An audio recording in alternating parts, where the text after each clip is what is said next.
In 2014, the renowned atheist Sam Harris and Hollywood actor Ben Affleck famously got into a confrontation regarding Islam on the US television show Real Time with Bill Maher. Liberals have really failed on the topic of theocracy. They'll criticize white theocracy, they'll criticize Christians, they'll still get agitated over the abortion clinic bombing that happened in 1984.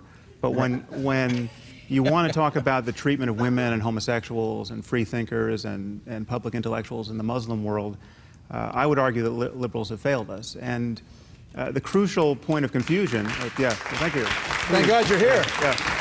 Well, I mean, the crucial point of confusion is that we have been sold this meme of Islamophobia, where every criticism of the doctrine of Islam gets conflated with bigotry toward Muslims as people. Right. And that is, it's intellectually ridiculous. Harris is speaking sense here. Remember, liberals will always automatically support anyone who they perceive to be in the position of weakness. So in the context of race, they'll support anyone who isn't white. In the context of gender, anyone that isn't male. In the context of sexual preference, anything that isn't straight. And in the context of religion, anything that isn't Christian. But there's a paradox in that for them, because it just so happens that one of these minorities, namely Islam, actively oppresses others that should fall within their frame of support, like women and homosexuals. Now, liberals get around this by saying, well, Islam isn't really like that. True Islam is peaceful and good, and bad people have just hijacked it and given it a bad name. So hold on, are you the person who understands the officially codified doctrine of Islam? You're the interpreter of that, so you can say, well, this is what... So Ben Affleck saying, Islam isn't really oppressive to those other groups. Real Muslims are peaceful and loving. And then ironically, he does exactly what Harris says liberals always do. He tries to conflate criticism of Islamic doctrine with bigotry and racism. But why are you so hostile about this? It's gross, it's racist. It's not, but it's so not. We need to be clear about this. It is not racist to criticize Islam. Islam is not a race. Islam is an ideology. It's a doctrine.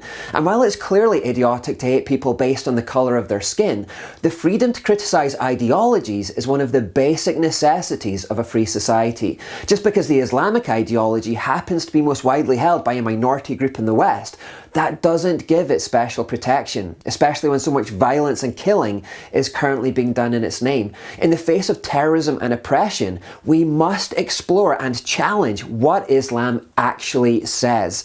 And indeed, there lies the problem for liberals. They're so emotionally invested in defending minority groups at all costs that they're not really interested in understanding what Islam actually teaches. Again, they're prepared to switch off their brains to follow their hearts.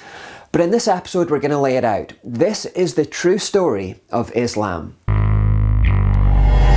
In 570 AD, a boy named Muhammad was born in Mecca, which is in modern-day Saudi Arabia. At that time, the Arabian Peninsula was a scorching hot, barren and desolate environment, and the people there lived short and brutal lives. Every day was a struggle to survive against the harsh elements. Spiritually, it was a polytheistic society. The tribes worshipped around 360 different gods in Mecca at that time. Idols for each one were crafted and placed inside a big black cube called the Kaaba, which became the centre of the city's worship.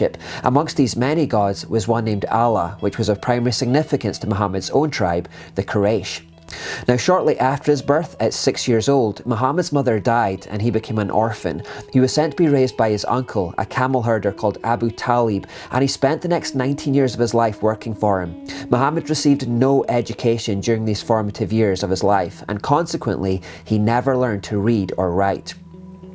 At 25, his situation improved markedly when he married an older, wealthy woman called Khadija. She was 40 at the time and ran a successful trading business. Muhammad joined her and effectively became a salesman for her, travelling around the region to buy and sell wares. As he did so, his horizons expanded slightly and he acquired new knowledge. In particular, he began encountering Judeo-Christian communities. He heard about their beliefs and the stories that inspired them from the Bible, and he attempted to internalise some of what he'd heard. By the time Muhammad was 40, he was living as comfortable a life as was possible in that time and place. He had plenty of money, and with it, the free time that wealth affords. There's a suggestion in his behaviour that he began to have something like a midlife crisis at this point. Looking for more significance in life and focusing on more transcendent issues, he began wandering off by himself into the desert for extended periods where he would find caves to meditate and pray in. His favourite cave was at a place called Hira, which is to the north of Mecca, around 2 hours walk away. He would spend days at a time hidden there, only coming back home when he was hungry to stock up on food. And it was during one of these trips to Hira that he had a massively distressing supernatural experience that would drastically alter the course of his life. The Hadith, the Islamic texts that record the life and deeds of Muhammad, report that an angel suddenly appeared before him and asked him to read a message. Muhammad told the angel that he couldn't read the message because he was illiterate, and at that point the angel violently attacked him and enveloped him in a squeeze. Sahih Bukhari, which is considered one of the two most authoritative Hadith, along with Sahih Muslim, records Muhammad's words. The angel caught me forcefully and pressed me so hard that I could not bear it anymore. He then released me and again asked me to read, and I replied, I do not know how to read, whereupon he caught me again and pressed me a second time till I could not bear it anymore. This happened a third time until in abject panic Muhammad escaped and fled home, his neck muscles twitching in terror till he entered upon Khadija and said, cover me, cover me. They covered him till his fear was over. Muhammad was so shaken by this incident that he was afraid of what was happening to him. He considered both insanity and evil spirits might be to blame. Khadija tried to calm him down, but when Muhammad remained filled with terror, she took him to see her cousin, Waraka. Waraka was an old blind man who had developed an interest in Christianity, and when Muhammad told him the story about the cave incident, Waraka advised him not to worry, saying that it was probably just a visitation from the angel Gabriel, whose name he had learned from the Bible. Muhammad accepted this explanation, but he remained mentally disturbed and still harboured deep doubts that he was going insane or had been possessed by an evil spirit. In fact, from this point onwards, he became consumed with depression and looked to find rest for his troubled spirit by committing suicide. He said, woe is me, poet or possessed, never shall the Quraysh say this of me. I will go to the top of the mountain and throw myself down that I may kill myself and gain rest. Bukhari explains, the Prophet became so sad, as we have heard, that he intended several times to throw himself from the tops of high mountains. This went on for some time, but on each occasion, as he was about to launch himself from the mountain, the supernatural being, who he now believed to be Gabriel, would block the way and tell him to return home. With the passing of time though, Muhammad settled into the idea that he must be a prophet after all, and with his rich wife's backing, he began proclaiming himself to be a messenger from God in the same lineage as Abraham and Jesus. He tried to draw a following in Mecca by amalgamating all 360 pre-existing pagan idols under the one name that his tribe already worshipped, Allah, and then he'd mix it with snippets of Judeo-Christian belief that he'd heard from his time as a salesman. Now, in truth, Muhammad had a very poor understanding of both Judaism and Christianity. His illiteracy prevented him from ever reading a Bible personally, and his hazy recollections of Bible stories were often garbled, confused, and error-strewn. For example, he thought that Christians worshipped Mary as the third part of the Trinity. He thought that Moses spoke to Samaritans, even though the Samaritans didn't exist for another 725 years after Moses, and he confused the life of Saul and Gideon. Whatever Muhammad was concocting though, the Meccans didn't actually even care. After all, in a land that already contained hundreds of gods, what was one more? But they also didn't accept him as a prophet either. So for 13 years, Muhammad remained nothing more than just a curiosity on the fringes of their society, rejected by almost all. Indeed, his band of followers only peaked at around 100 people in Mecca, and most of them were just friends and family members. Now, this apathy increasingly frustrated Muhammad. He began to get angry that no one was taking him seriously, and as the years passed, he shouted ever louder that people should start listening to him and obeying him as the one true prophet of the one true God. In fact, academics note that the Quran doesn't actually contain a single original moral value. All the worthwhile moral values within the Quran were borrowed from pre-existing Judeo-Christian thought. The only new idea that the Quran brought to the world was this: Muhammad is God's prophet, do whatever he says. Indeed, Muhammad so craved this respect that it's repeated 20 times in the Quran that people must obey his every command, do whatever he says, and it's also written into the Islamic statement of faith. No matter how loudly Muhammad shouted, however, the Meccans still wouldn't pay him any attention, and so he began provoking them by attacking their idols. Bukhari reports, the Prophet entered Mecca, and at that time there were 360 idols around the Kaaba. He started stabbing the idols with a stick he had in his hand and reciting, "The truth has come and falsehood has vanished." Unsurprisingly, attacking their idols still didn't win the Meccans over. It just made them more upset, if anything. So Muhammad tried yet another approach. He offered them a compromise. And the deal was this: if they would finally just agree to pay him some attention and listen to his message, then he would agree to recognize their 360 individual gods in addition to Allah and incorporate them into Islam. To solidify this deal, he even called down new revelations from Allah at that point, who apparently offered his approval for this whole compromise. Since the Meccans were growing tired of this man's hostility and wanted a peaceful coexistence, they agreed to sit down and listen to what Muhammad had to say. But the problem was that after listening to his message, they still concluded that he was just a lunatic charlatan, and they finally rejected him as such. Muhammad, of course, didn't take the rejection well. He quickly retracted all the previous so-called revelations from Allah that had permitted the compromise in the first place, and he instead began claiming that those words hadn't really come from Allah anyway. He said they'd come from Satan, in fact, and indeed those verses then became known as the Satanic verses. From whichever angle one views this episode, it's embarrassing for Muslims. Either Muhammad wasn't really receiving supernatural revelations from Allah at all, and was simply making up expedient verses as he went along for personal gain, or he genuinely did receive those verses from Satan and was unable to tell the difference between the devil's voice and Allah's. At which point you would then have to ask, well, what else is in the Quran from Satan that he couldn't differentiate? Both options leave his authority as a prophet in tatters. From that point onwards, tensions just kept on escalating. The earliest Islamic historians say that first blood was drawn by a Muslim man called Sa'd bin Abu Waqqas when he grabbed a camel's jawbone and struck a polytheist who intruded upon their prayer meeting. And the increasing tumult in Muhammad's public life reflected in his personal life. Both his wife Khadija and his uncle Abu Talib, the camel herder, died just as the tensions were escalating. A conversation from Abu Talib's deathbed gives insight into the exasperation of the Meccans in those days. A public official came to him as he was dying and said, "You know the trouble that exists between us and your nephew, so call him and let us make an agreement that he will leave us alone and we will leave him alone." Even though the Meccans held out this olive branch of peaceful coexistence, Muhammad rejected it once again, and instead the violence kept on growing. The deaths of his closest family members and the constant rejection of his own people seemed to stir up a depressive, fatalistic rage inside him that just couldn't be reasoned with. So quickly, the situation simply became untenable. The Meccans soon decided that Muhammad had to be captured and executed in a bid to end all of these troubles. In 622 AD then, when he was 52 years old, Muhammad was forced to flee Mecca for his life. He ran to Medina, a town about 450 kilometers to the north, and one that had a large Jewish and Christian population. Again, much like he'd done in Mecca when he arrived, he initially tried to convert them through his preaching, telling them that he was another prophet in the lineage of Abraham and Jesus and to be obeyed at all times. And, much like events in Mecca, he was rejected. The Jews and Christians listened to his preaching, but when they heard his garbled, confused, error-strewn Bible references, they just weren't fooled. Unfortunately, though, they didn't realize just how dangerous and angry this man had become, and they allowed him to stay in Medina. That was their big mistake.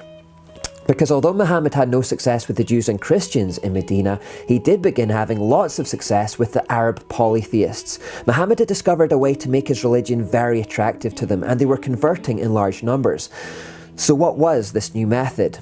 Well, basically, he appealed to their most base instincts. He told volunteers that if they joined his cause, they would start terrorizing the Meccans who had rejected him. They would start raiding their travelling caravans as they passed through the area, and whatever loot they could steal, a portion of it would be theirs to keep. They'd also conquer surrounding towns and villages, and if they found any women, they could rape them. As he had a habit of doing, he called down expedient revelations from Allah to support these promises. Sahih Muslim says, "The Apostle of Allah sent a military expedition to Otwas in the occasion of the Battle of Hunain. They met their enemy and fought with them. They defeated them and took them captives. Some of the companions of the Apostle of Allah were reluctant to have intercourse with the female captives in the presence of their husbands who were unbelievers. So Allah the Exalted set down the Quranic verse, 'And all married women are forbidden unto you except those captives whom your right hands possess.'" How convenient that Allah should suddenly permit rape in that exact moment. Volunteers were also told that if they died in battle for Islam, they would be guaranteed a life of ease in heaven forever and would be able to copulate with women day and night. He said, "The humblest of the people of paradise shall have 80,000 servants and 72 wives." In short, Muhammad in Medina became nothing more than a vicious warlord. For the remaining 9 years of his life, he and his growing band of followers waged 65 wars. That's an average of over 7 wars per year, and the violence got worse as he got older. During those years, he specifically ordered terrorism, beheadings, crucifixions, he cut off limbs, tortured enemies, enslaved children, and generally raped and pillaged with impunity. On one occasion, the Hadith reports, they were caught and brought to him. He commanded about them, and thus their hands and feet were cut off, and their eyes were gouged, and then they were thrown in the sun until they died. His capacity for sadistic torture began to know no bounds. Just as he developed a bitter resentment towards the Meccans who had rejected him, he was also resentful towards the Jews and Christians in Medina who had done the same. Ibn Ishaq says, then the apostle went out to the market of Medina, which is still its market today, and dug trenches in it. Then he sent for the Banu Qurayza tribe and struck off their heads in those trenches as they were brought out to him in batches. There were 600 or 700 in all, though some put the figure as high as 800 or 900. So in genocidal fury, Muhammad beheaded up to 900 people in a single day. He gorged himself on the lusts of his flesh too. It was when he was 53 years old that he married a 6-year-old girl called Aisha. Bukhari says, the Prophet married her when she was 6 years old, and he consummated his marriage when she was 9 years old. The Hadith explicitly reports how he would fondle her in the bath, and he encouraged his followers to do the same with children. When one Muslim man married an older woman, he said, why didn't you marry a young girl so that you could sport with her and she sport with you, or you could amuse with her and she could amuse with you? Of course, Muhammad continued to call down convenient revelations to permit him to do whatever he wanted. Aisha called him out on this by wryly telling him, I feel that your Lord hastens in fulfilling your wishes and desires. Muhammad actually had 11 wives at the same time during this period. The Hadith records the Prophet used to visit all his wives and around during the day and night, and they were 11 in number. It also says that his clothes became so constantly soiled by semen that he would get his wives to spot clean them, and he'd regularly go to mosque with them still wet. Now, remembering that 3 groups had rejected him, the Meccans, Jews and Christians, it was those 3 that he hated the most. When he was powerful enough, he went back to Mecca and conquered it, and he threw away all the idols at the Kaaba, but he retained the Black Cube itself as the central focal point for his faith, and that's why Muslims still pray facing it even now. As for the Jews and Christians, they were spread across the world and would be far more difficult to fight. But nevertheless, this was their aim now, to conquer the world in Allah's name, specifically Jews and Christians. And this was the origin of jihad. Their enemies were to be given just 3 options: convert, be subjugated, or die. For the rest of Muhammad's life, they engaged in what they proclaimed to be a holy war against infidel. Muhammad continued to call down convenient revelations whenever it suited him, and therefore the Quran actually contains 109 violent verses exhorting Muslims to fight unbelievers incessantly until the whole world is under Muslim control. Here are just a few of those verses. And fight them until there is no more fitna, that is disbelief in Allah, and the religion will all be for Allah alone. Fight those who believe not in Allah or the last day, nor hold that forbidden which hath been forbidden by Allah and his messenger, nor acknowledge the religion of truth, even if they are people of the book, that is Jews and Christians, until they pay the jizya, that is a punitive tax, with willing submission, and feel themselves subdued. But when the forbidden months are past, then fight and slay the pagans wherever you find them, and seize them, beleaguer them, and lie in wait for them in every stratagem of war. But if they repent and establish regular prayers and practice regular charity, then open the way for them. The Hadith adds, verily Allah has shown me the eastern and western part of the earth, and I saw the authority of my ummah, that is nation, dominate all that I saw. The last day will not come about until Muslims fight the Jews, when the Jew will hide behind stones and trees. The stones and trees will say, O Muslims, O Abdullah, there is a Jew behind me, come and kill him. In Islamic theology then, the coming of their Messiah, called the Mahdi, cannot happen until Muslims have exterminated Jews from the face of the earth. It's an all-consuming hatred. And if anyone should leave Islam, by the way, the Prophet said, if someone discards his religion, kill him.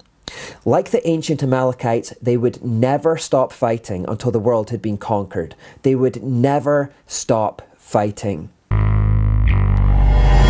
Now, this is normally when people say, but what about the peaceful verses? The Quran does contain peaceful verses. But here's the nuance in that. In the same way that Muhammad's life had 2 phases, a peaceful phase in Mecca and then a warring time in Medina, the Quran reflects that by having a split personality. All of the peaceful verses in the Quran come from the early years, when Muhammad was trying to peacefully convince the Meccans that he was a true prophet in the lineage of Abraham and Jesus. All of the violent verses in the Quran come from the later years in Medina, when he'd basically just become an embittered warlord. Now, Muslim scholars solve this split personality problem by using the principle of abrogation. And this simply means that when two verses conflict with each other, the later one is always taken to be the better, fuller revelation. In other words, later verses cancel out earlier ones. The peaceful Meccan verses, even though they do still exist in the Quran, have effectively been cancelled out by later verses from Medina. And this split personality thing also aids deception, which is also allowed in Islam, by the way. It's called taqiyya, and it means that Muslims are allowed to lie to the infidel if it furthers the cause of Allah. Therefore, Muslims can easily produce a peaceful verse from the Quran, knowing full well that they're deceiving people because that verse is actually no longer relevant. It's been cancelled out. Perhaps the most commonly cited so-called peaceful verse is this one. Quran says in Surah Ma'idah, chapter number 5, verse number 32, if anyone kills any other human being, unless it be for murder or for spreading corruption in the land, it is as though he has killed the whole of humanity. Any person kills any other human being, whether Muslim or non-Muslim. You're going to hear that on the news and political debates, just all over. But if we read the whole verse in context, it's actually a deception. The whole verse says, "We decreed upon the children of Israel, that is Jews, that whoever kills a soul unless for a soul or for corruption done in the land, it's as if he had slain mankind entirely, and whoever saves one, it's as if he had saved mankind entirely. And our messengers had certainly come to them with clear proofs. Then indeed many of them, even after that throughout the land, were transgressors. Indeed, the penalty for those who wage war against Allah and his messenger and strive upon the earth to cause corruption is none but that they be killed or crucified, or that their hands and feet be cut off from opposite sides, or that they be exiled from the land." So Muslims were subjugating the Jews, and Muhammad decreed that if a Jew should reject their clear proofs that he was a prophet and dare to fight back and kill a Muslim, that man would be treated as if he had killed all of mankind entirely. The Jew could expect to be killed, crucified, or have limbs cut off for his rebellion. But as for the Muslims doing the oppression, well, they lived under a completely different set of rules entirely. They could do whatever they wanted. After conquering the Meccans and establishing a local power base in the Middle East, Islam then went after the Jews, conquering Jerusalem in the process, before turning its eyes enviously towards Christian Europe. Now, the problem for Islam, as revealed in this animation, was that Europe had a strong sense of its Christian identity in those days and was willing to fight back to defend it. Indeed, that's what the Crusades were largely all about, beating back Islamic invasion in Europe and reasserting control of conquered lands. So Islam just couldn't make any headway into the core of Europe. Furthermore, as Europe then went through the Enlightenment, it developed weapons technology that Muslims simply couldn't compete with. And it also meant that Europe led the Age of Discovery and spread Christianity across the world into the Americas. But the key point here is that Islam never stopped trying to dominate the world throughout all of those years. In the late 1700s, just after the birth of the United States, Islamic nations in North Africa began intercepting American merchant ships and enslaving their crews as they passed throughout the region. Thomas Jefferson and John Adams met with an ambassador to find out what was going on. They wanted to know why Muslims had such hostility towards this brand new nation, with which they had no previous argument. The Islamic ambassador, Sidi Haji Abdul Rahman Aja, told them Islam was founded on the laws of their prophet, that it was written in their Quran that all nations who should not have acknowledged their authority were sinners, that it was their right and duty to make war upon them wherever they could be found, and to make slaves of all they could take as prisoners, and that every Muslim who should be slain in battle was sure to go to paradise. Now that Jefferson understood their motivation, when he became president of the United States, he promptly went to war and gave the aggressors a heavy beating. The West has always been able and willing to do this right up until the 20th century, and it's always known to keep Islam at arm's length. Winston Churchill witnessed Islamic society firsthand as a British soldier in Sudan, and famously wrote, "How dreadful are the curses which Mohammedanism lays on its votaries. Besides the fanatical frenzy, which is as dangerous in a man as hydrophobia in a dog, there is this fearful fatalistic apathy. The effects are apparent in many countries. Improvident habits, slovenly systems of agriculture, sluggish methods of commerce and insecurity of property exist wherever the followers of the Prophet rule or live. A degraded sensualism deprives this life of its grace and refinement, the next of its dignity and sanctity. The fact that in Mohammedan law every woman must belong to some man as his absolute property, either as a child, a wife or a concubine, must delay the final extinction of slavery until the faith of Islam has ceased to be a great power among men. Individual Muslims may show splendid qualities. Thousands became the brave and loyal soldiers of the Queen. All know how to die.